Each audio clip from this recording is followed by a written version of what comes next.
né, nós podemos sim falar, ó, o tal cirurgião dentista, ele já teve processo ético e foi apenado com censura pública. Ok. Bom, o Georgiton, do setor Veracruz, fiz um tratamento odontológico em uma clínica com profissionais cadastrados no Conselho Regional de Odontologia. Retirei 2 dentes superiores e fiz um implante em outro local. Depois fui em outros profissionais que me falaram que os procedimentos estavam incorretos. Devido a esse tratamento, fiquei com um cacuete e com uma sensação de cola na boca. O que eu devo fazer? Procurar a mesma equipe para corrigir o erro? Eles são obrigados a corrigir de forma gratuita? Dr. Douglas, nesse caso específico aqui, qual que seria o procedimento? O que a lei pode obrigar? Olha, esse é um fato já complexo, né? Esse caso merece uma perícia, uma terceira opinião para avaliar qual das duas, do primeiro atendimento ou do segundo atendimento, está correto.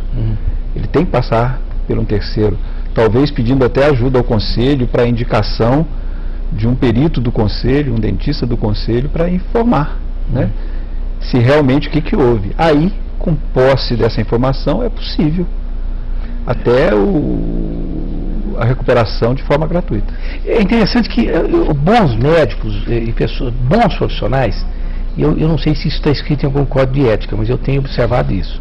Se há algum erro de um colega com um determinado paciente, seja o que for, o bom médico liga para o seu colega e diz, ó, houve um problema aqui, nós temos que resolver isso juntos. Eu já tive casos de pessoas da minha família que o médico fez isso e conversou com o colega e resolveram juntos. Para não dizer que, né, para ser aberto com o colega. Ó, você fez um erro aqui, nós corrigir junto.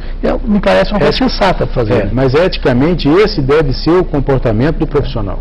Esse deve ser o comportamento do profissional. Se chegar algum paciente queixando do profissional, quer dizer, isso tem que ser verificado, né? Muitas vezes tem queixas que elas não procedem, né? E muitas queixas que são procedentes. Mas o comportamento ético do profissional é entrar em contato com o colega, expor o problema e tem obrigação ética de ajudar a resolver o problema. Perfeitamente. Bom, o Ender Paiva da Silva, do setor Hilário, parabeniza o programa pelos excelentes debates que vêm sendo apresentados semanalmente. Muito obrigado por nos acompanhar. E Eleusa, do setor Coimbra, Rosenval, o Dr. GCI, disse que o exercício ilegal da odontologia é um crime leve, mas sei que um mau atendimento odontológico pode trazer graves consequências à saúde. Ele quer saber quais os riscos reais para o Dr. Anselmo Calixto. Isso o Dr. GCI poderia comentar isso, quer dizer, por que a lei acha isso leve, né? Na realidade não é um crime leve, é um crime de menor potencial ofensivo, porque a penalidade ela é mais baixa, até punido com detenção. Então a própria legislação estabeleceu que para casos dessa natureza, que são casos que não são considerados graves, não são crimes mais graves, mas crimes de menor potencial ofensivo, e como a penalidade é menor, então tem um tratamento diferenciado. Ou seja, aplica-se algumas penalidades mais leves no caso. Certo? Agora, doutor Anselmo, quais são os riscos reais de um falso odontólogo? A pessoa está sujeita a quê, por exemplo? Bom, desde uma sequela do próprio atendimento, porque eles não têm condições nenhuma de formação científica, né? Então, do próprio atendimento, eles não têm condições de fazer absolutamente nada, né? E outras são aquelas doenças infecto-contagiosas que elas podem adquirir dentro desses ambientes, como a hepatite, a sífilis, a tuberculose, a AIDS, né? Então, se em algum momento a pessoa acha que dentro desses consultórios não vai adquirir nada, às vezes ela pode adquirir uma doença que pode levar até a morte. Hoje a hepatite C, que é de difícil controle, e a AIDS são doenças que estão aí cada vez mais presentes, né, nesses ambientes que não têm a menor condições de esterilização. Quanto à questão da penalidade, essa aí já é uma questão que está sendo muito discutida, inclusive hoje no Congresso Nacional existe um projeto de lei querendo elevar a penalidade para esse tipo de crime, né, que tem um projeto de lei querendo levar de 2 a 6 anos o exercício ilegal tanto da odontologia quanto da medicina e da enfermagem. E também estabelece alguns critérios, né, em que essa pena pode ser acrescida de acordo com os procedimentos que o falso profissional está fazendo. Okay. Se, por exemplo, se estiver fazendo uma cirurgia, que são procedimentos invasivos que a gente fala, se estiver também fazendo prescrição de medicamentos, então isso pode aumentar a penalidade. Mas ainda é um projeto de lei. Ok. O Jacinto, setor aeroporto, para o Dr. Douglas, a OAB pode, juntamente com o juizado ou o Ministério Público, repreender falsos profissionais?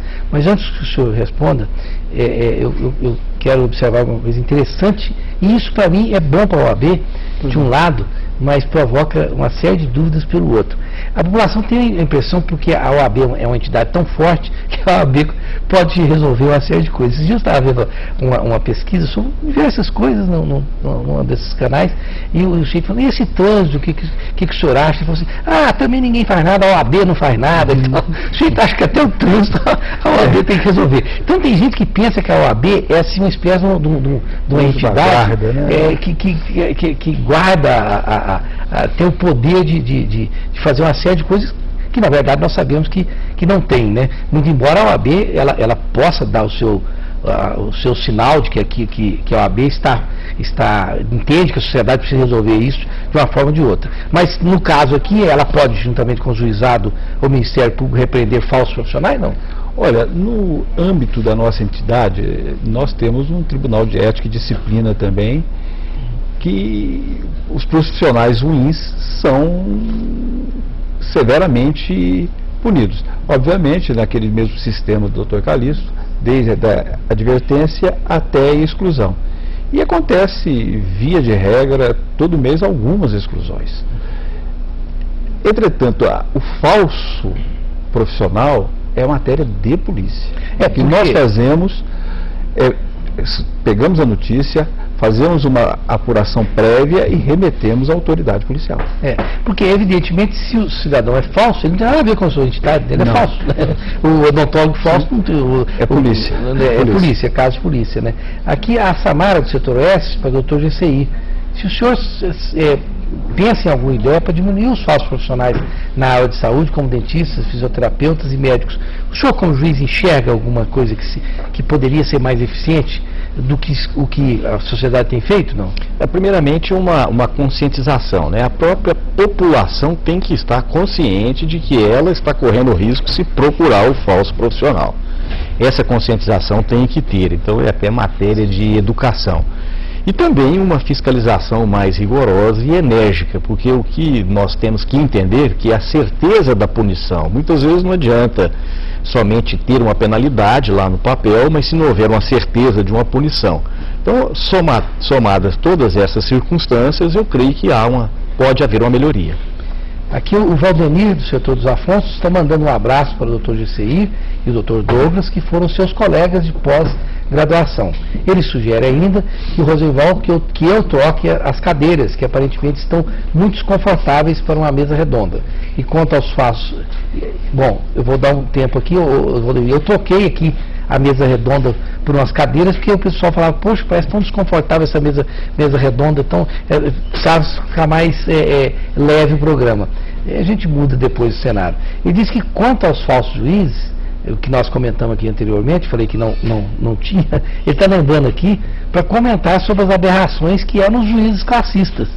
E eu entendo que, dentro de algum parâmetro, esses também eram falsos juízes. Né? Acabou o juiz classista, né? Graças a Deus. Acabou. Né? Hoje não existe mais. No caso era da Justiça do Trabalho, né? E eles então foram extirpados. Não existe mais essa figura.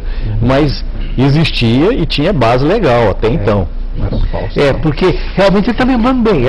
E nós podemos dizer que era um falso juiz, porque tinha que ser chamado de juiz, né? Juiz classista. Então a pessoa pensa que é juiz. E não era juiz, porque não foi, inclusive, abalizado para isso, não fez nenhum concurso. Né?